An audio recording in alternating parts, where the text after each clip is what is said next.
awa ng Diyos mga tol, no, ay wala namang samang nangyari dito sa pamilya ko, lugar namin. At di na rin bumalik yung mga taong maligid-aligid dito. Pero yun, napagdesisyonan po ng binan ko, ng asawa ko na bigta daw itong lupang tinitirahan namin ngayon para lumipat kami. Kaya yun, siguro ay hindi muna tayo makapag-explore at matulungan yung mga kasamahan natin. Sa ngayon ay ano lang talaga, safety ko muna yung pamilya ko mga tol. Yun, sana maintindihan ninyo. Yun, sana supportahan nyo pa rin ako. So yun mga tol, isang mapagpaalang araw po yung lahat. Yun, dito na naman tayo nga sa kalagayan natin ngayon. At awa ng Diyos mga tol, no, ay wala namang samang nangyari dito sa pamilya ko, lugar namin. Di na rin bumalik yung mga taong maligid-aligid dito. Pero yun, napagdesisyonan po ng binan ko, ng asawa ko na bigta daw itong lupang tinitirahan namin ngayon para lumipat kami. Yun, siguro ay hindi muna tayo makapag-explore at matulungan yung mga kasamahan natin. Pero sana mga tol, no, ay hindi po kayo magalit o sumama po yung mga loob dahil hindi natin matulungan yung mga kasamahan natin. Pero pangako ko po sa inyo na matapos lang po yung problema namin dito, may binta tong lupa at palipat kami, ay babalik naman tayo. Sa ngayon ay lalagay muna tayo sa tahimik at secure muna natin itong pamilya natin. Yun, sana isuportahan nyo pa rin ako mga tol, tulad ng pagsuportahan nyo po la Kuya Bads, Kuya Rimart, Kuya Julio, Brad Julius, iba pa naming mga samahan. Dalangin ko lang na sana ay ligtas sila, walang masamang nangyari sa kanila. At yun, dalangin ko rin na si Julio lang talaga yung makaligtas. Paliparan man lang siya ng dasal at paspasan siya ng ating Panginoon at ni Lolo para makatakas man siya. So yun, siguro mga tagal-tagal pa tayong maka-explore ito kasi nahanapan pa ng buyer tong lupa. So dasal lang tayo na walang masamang mangyari. So saan po ninyo na hindi po natin mapababayaan yung mga kasama natin. Darating din ang panahon na tutulungan pa rin natin sila. Sa ngayon ay ano lang talaga, safety ko muna yung pamilya ko mga tol. Yun, sana maintindihan ninyo. Yun, sana supportahan nyo pa rin ako.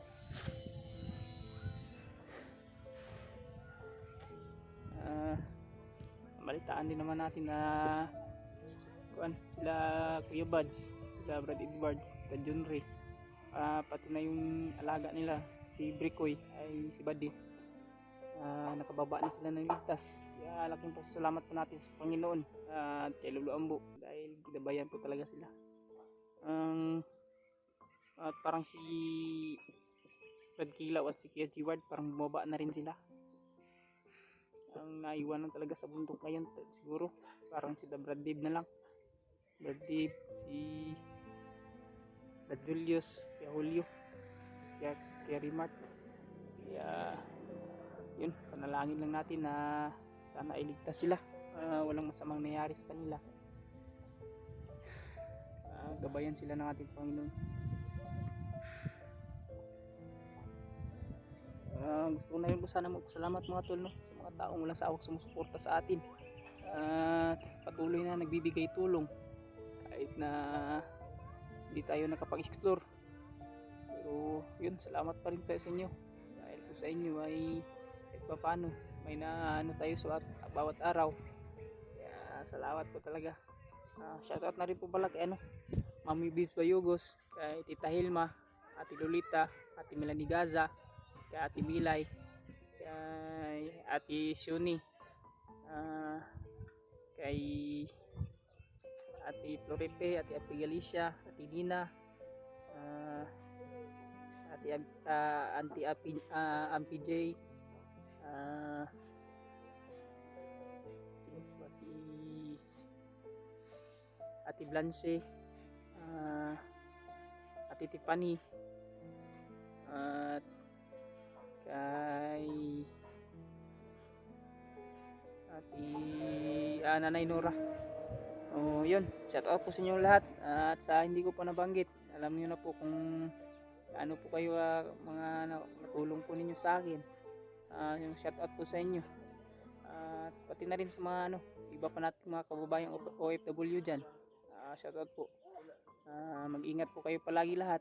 At dalangin ko po yung kalusugan po ninyo at maayos na pamumuhay at ang inyong mga kaligtasan.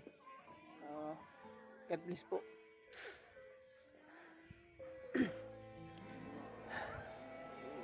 Yun yung update natin ngayon mga tol. Medyo maingay kasi may ginagawang bahay doon sa unahan. Magano sila.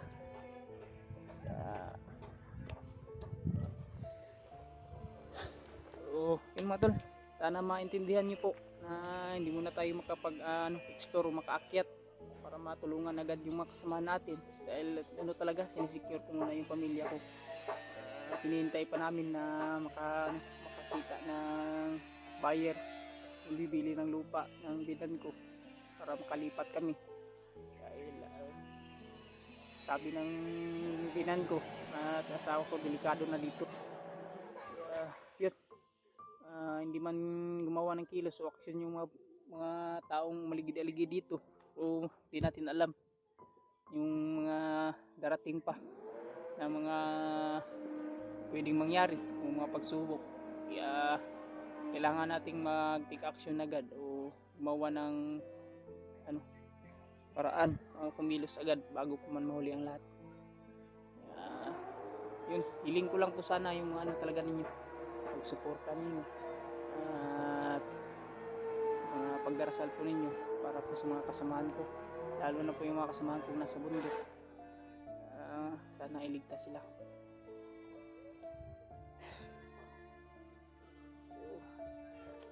Sunod-sunod yung buwan nito mga tol, laging umuulan.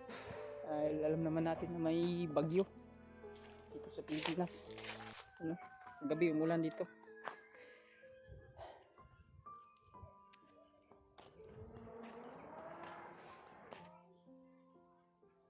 Sana talaga makahanap agad ng buyer tong lupa at kabili agad para makalipat agad kami at makaakyat tayo agad para matulungan yung kasamahan natin.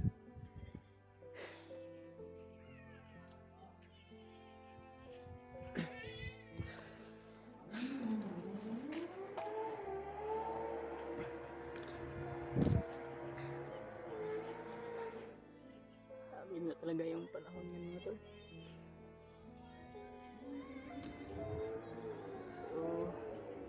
Yun talaga, update lang sa natin at yung mga ano man yung mga ganap natin sa buhay ngayon.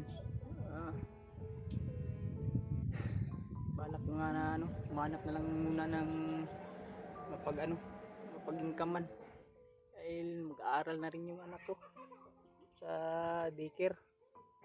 Hindi naman siguro magastos po yun dahil daycare pa. Pa lang.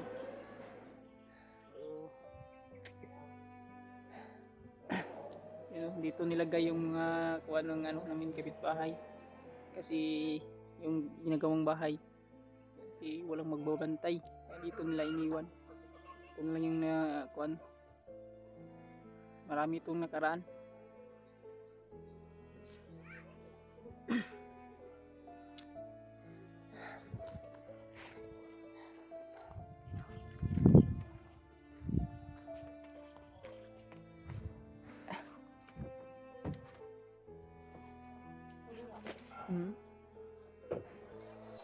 Basta mo na yun.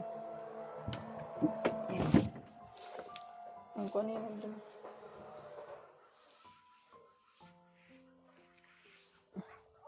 Yung maliit na kubo mga tulo. Magtagal, mabinta na rin po. ayos lang. Sa mga peligro yung buhay natin, pamilya natin. Sunahin natin yung ano talaga, seguridad nila. Yun, sana suportahan nyo pa rin ako mga tol ha. Hindi po kayo magsawang manood sa mga video ko. Kahit na pakunti-kunti lang yung update natin. Dahil nangyayari po ako kung palagi tayong mag-video at nandito tayo sa baba. Baka anong masabi po ninyo. Yun, kunting update lang talaga sa mga anong impormasyon na ano natin. Hintayin na lang po yung chat po natin kung kailan. Sa ngayon ay unahin ko muna talaga yung pamilya ko. Yung anak ko nga pala nandun sa lola niya, sa binan ko. Ganon sila naglaro. Maingay talaga yung ginagawang bahay ngayon. Ano sila, yung grinder, nag-welding. Iwan kung kuan, parang may nakita naman daw kuan yung binan ko, bagong kuan lote na pagtatayuan ng bahay namin pag na bili na tong lupa. So yun mga tol, salamat po sa inyong lahat. Sana po talaga ay hindi po kayo magsawang sumuporta. At panalangin na lang po natin walang masamang mangyari sa mga kasama natin na nasa bundok. At salamat na rin tayo dahil yung iba natin mga kasamahan ay nakababa sila ng ligtas at nakauwi sa mga pamilya nila.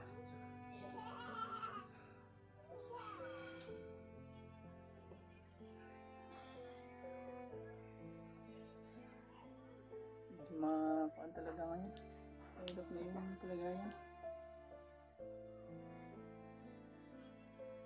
Pasensya na talaga kayo mga tol, hindi na tayo makakyak.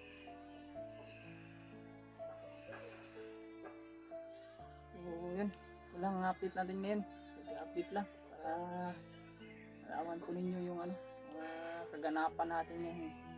At yun, shout out na lang po sa inyong lahat at ingat po kayo palagi. God bless you all.